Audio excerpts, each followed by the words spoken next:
Don't talk about it like you're crazy. You know damn well I can't replace you. Just say what you mean. Don't waste your time being mad at me. Hey, what's going on? So we're here at Mount Carmel today. This is where Elijah the prophet, Eliyahu Hanavi, came and met up with 450 prophets of Baal.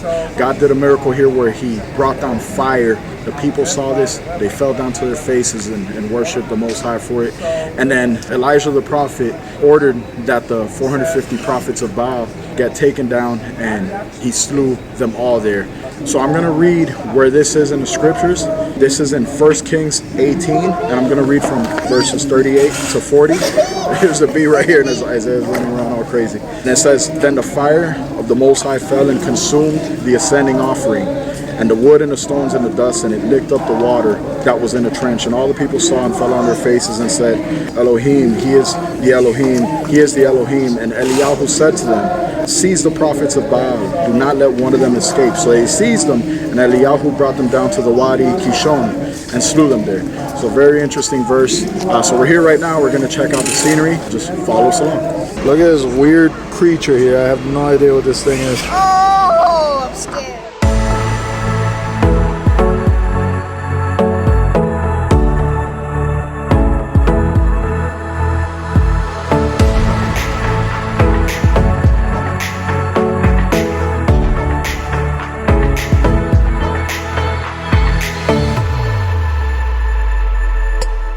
Kishon River is that way. This is where Elijah took the 450 prophets of Baal and slew them. Crazy. And Samaria is that way. You know, you always hear about the Good Samaritan. That's Samaria. It's over that way. So that's the view right there. And I think Nazareth is also in the same direction. Nazareth isn't really that far from here. We'll probably pass by later on today. We shall see. Oh my gosh. So this is the location where Elijah came along with the prophets, as I mentioned before. Also, King Ahab was here with Jezebel herself. Everybody knows about Jezebel, the infamous Jezebel. She was up here as well when all of this happened. So, an innocent victim? Why are you so funny, man? This kid is funny. So yeah, the scenery is insane out here. I really didn't expect Israel to have like this much beautiful scenery, but there's just everywhere you look, everywhere you go, you come across some amazing scenery. All right, so we just finished at Mount Carmel at the Prophet Elijah site with our next location, which is going to be Tel Megiddo, or Had Megiddo, mentioned in the book of Revelations, where the final battle is going to be in the book of Revelation. Just watch me breaking your sweat. You're falling into me, touch me. I swear you would do anything that I want, so keep us awake till the dawn. Baby, feel free. I wanna make you sweat on me. These are ancient ruins here at Tel Megiddo. A lot of ruins so far from what I'm seeing, and we're just getting started here. I got you wrapped around my finger, but don't you try to call me. Sha'ad Haid, gate of the city. All right, so here is the entrance to the city. This place is really cool. Anything to say? This is so beautiful. The view is amazing. Yeah, it is. No. Anything to say? No other human went in this place, and I'm the only kid that's done. Yeah, no, I mean, they had a full-blown city here back in the days. Yeah. As you can see, these are the ancient ruins. So at Tel Megiddo, there have been 26 different civilizations who have lived here in the past. 26. I think by the time King David was here, there were already about 15, more or less. Very interesting. So this was a full-blown city at some point.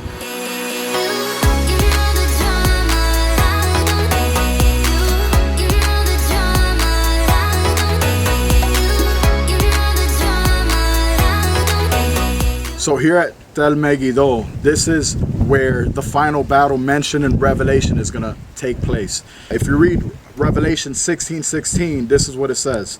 And they gathered them together to the place called, in Hebrew, Had Megiddo, which is Mountain of Armageddon. So this is where the final showdown, the final battle in Revelation will go down.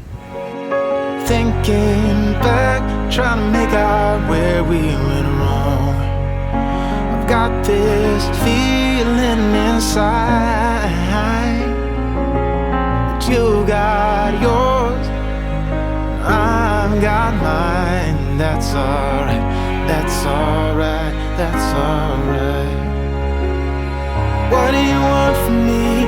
Ooh, what do you want from me? Ooh. So this is from the Israelite period. This was a 4-room house with a small courtyard in the middle. So this was the northern palace. They believe it was either a Solomon palace or a King Ahab palace. Really, really big. If you see the walls all the way over there, and all the areas here that you can go. You see the walls over there. This looks like a seating area, or who knows what they had over here. And then over there, you have what appear to be different rooms. Right here, maybe have been kind of like the living room area of the time. And over here, maybe, I don't know if there was like a tub over there or something, but yeah, this was either a Solomon or King Ahab palace. This is crazy. I love it, especially, you know, considering it might be King Solomon's, and I really, really love King Solomon's writings and his teachings. Amazing work. So I really admire him for the things that he has and the good things he's done, because then later on in life kind of went off track, but he yeah, I definitely admire him and the things that he's done, being the wealthiest man in history. So this is the northern palace, which was either King Solomon's or King Ahab's, and this was the southern palace. This was huge, way bigger than the northern palace, and the altar was over there on the other side.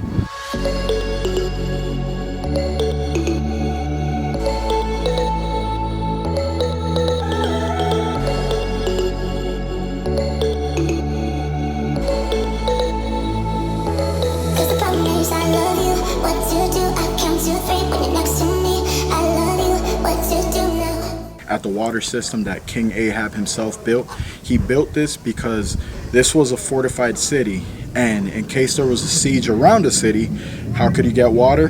He built a water tunnel, genius, to keep not only tons of water, but keep the water cool. So they had access to very cool water, very cold water. Let's go check it out. When there's a problem, you become like a wall. And every time I trip, it's a free fall. Why don't you? All right, so we are in the water tunnel that King Ahab himself built. If you touch the walls, they're still pretty cool, like really cool actually. And it's kind of hot outside, but it's very cool down here.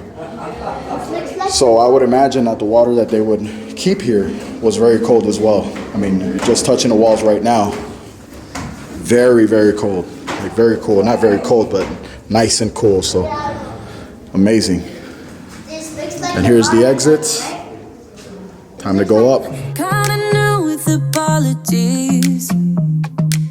Holding back, I got history. Yeah. Hi guys, after walking through the water system that King Ahab did, it was, wow, amazing.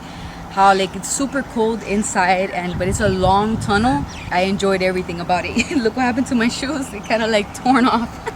You are not going to believe what I just saw. It is What did you see? Let's see what you just saw. what? But I'm here. Wow. This is the whole city. A model of the whole city. Beautiful. This is my genius, right? Yeah. And this was the water system. Hello, my finger.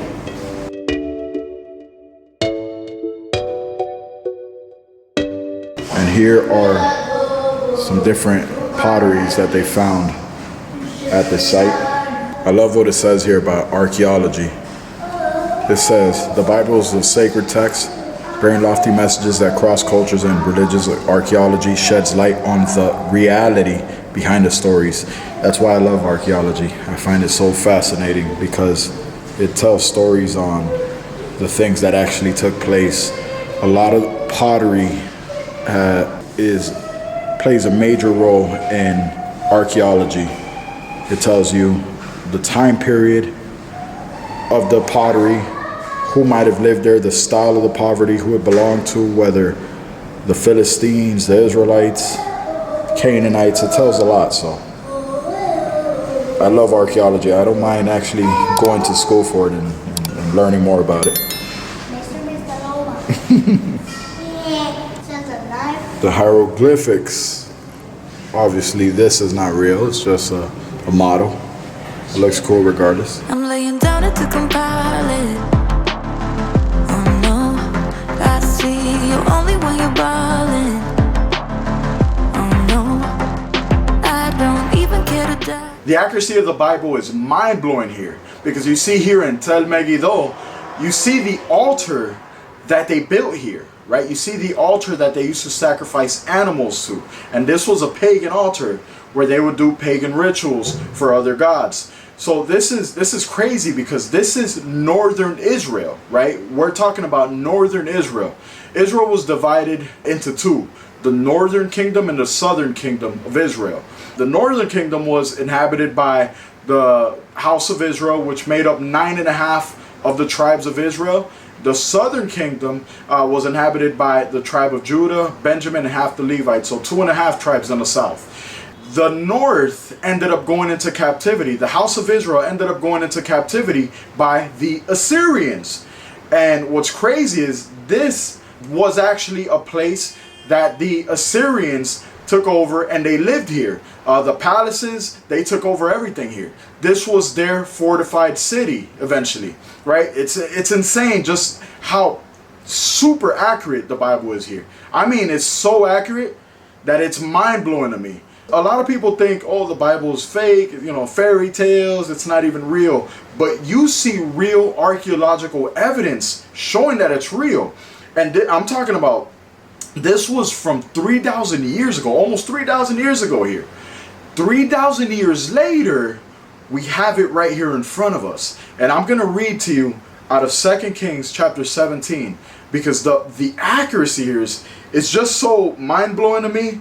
I mean, it's just fascinating to me, especially someone like me. I'm into history. I love history. So when I read things like this 3,000 years later and see how accurate it is with the real archaeology behind it, it's insane. Mind you, this is about the house of Israel, the 9.5 tribes, the house of Israel, the northern kingdom, and about the Assyrians taking them into captivity, right? And these were inhabited later on after captivity by Syrians, right? Today is now known as Syria, but in those days it was Assyria. You know, again, the altar to sacrifice animals to the other gods, all that stuff, it just, you see it right here in front of you 3,000 years later. So I'm going to read right here, 2 Kings 17 verse 6. In the 9th year of Hoshea, the king of Assyria captured Samaria, and he carried the Israelites away to Assyria and placed them in Halah and on the Haber, the river of Gozan, and in the cities of the Medes. Right? Let's skip to verse 9, 10, and 11. And the people of Israel did secretly against God things that were not right. They built for themselves high places, the altar and Megiddo that I just showed you. They built for themselves high places in all their towns, from watchtower to fortified city, which is what Megiddo was, a fortified city. They set up for themselves pillars and asherim on every high hill and under every green tree. Verse 11, and they made, right here, check this out, and there they made offerings on all the high places, the altars, right? As the nations did, whom God carried away before them, and they did wicked things, provoking God's anger. Now, check this out. And there they made offerings. What's crazy is here in Megiddo, they found so many animal bones around the altar. So many animal bones from the sacrifices that they did. here on this altar in Megiddo. Like, it's insane. And you read about it 3,000 years later. So the accuracy of the Bible here is insane, especially, you know, when it's talking about Assyria taking it over. And we know that this was inhabited by Assyria. It says Syria, right? It says Syria here, but that's what we call Assyria nowadays. Back then, Assyria. So it's insane just how pinpoint accurate the Bible is. And by the way, this is just one of thousands of examples of archaeological evidence, archaeological proof of how accurate and precise the Bible is on so many things all across the board regarding history, that we have actual countless, and I mean countless, archaeological evidence to back it up. Like, it's just mind-blowing. So if somebody were to ask me like, why do you believe the Bible is so true, is because I've gone down that rabbit hole and investigated archaeological evidence for years. I've done this because it fascinates me. It really does. I've seen the archaeological evidence, tons of it. This one is new to me. The Megiddo one is new to me. That's why I'm so excited about it, because it's like a new discovery for me. I feel like I'm the one who discovered the evidence. But I feel like since this one is new to me, I'm like mind blown, because every time I hear about Megiddo, which I've had in the past from several sources, I've never heard anybody read 2 Kings chapter 17.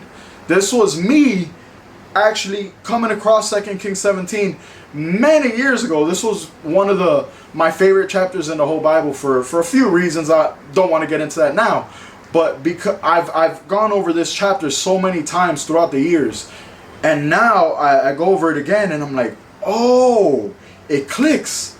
All these years later, when I'm actually in Israel, I actually got a chance to see this place for myself, to go to the northern kingdom of Israel, which is Megiddo, the fortified city, right, as 2 Kings 17 talks about here. It just blows my mind, because I'm seeing it come to life. So I'm fascinated by it, because I just came across this again after I was there. I said, let me read 2 Kings 17 again.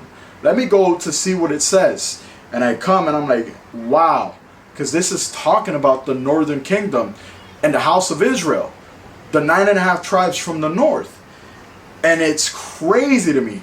I mean, I can go on for hours, not only on this. Again, this is just one little example out of thousands of examples that they have, archaeological examples that they have out there. I mean, I can literally talk about different archaeological evidence for hours. I can go back and forth for hours on this topic, but this is just one tiny example, one tiny reason, which is a brand new reason, by the way, because again, I just saw Megiddo for the first time ever. This is one of many reasons of why I know and I'm convinced that there's no better history book than the Bible. Alright guys, so we're gonna wrap it up. Like and subscribe, hit the notification bell, and I'll see you in the next vlog. Peace.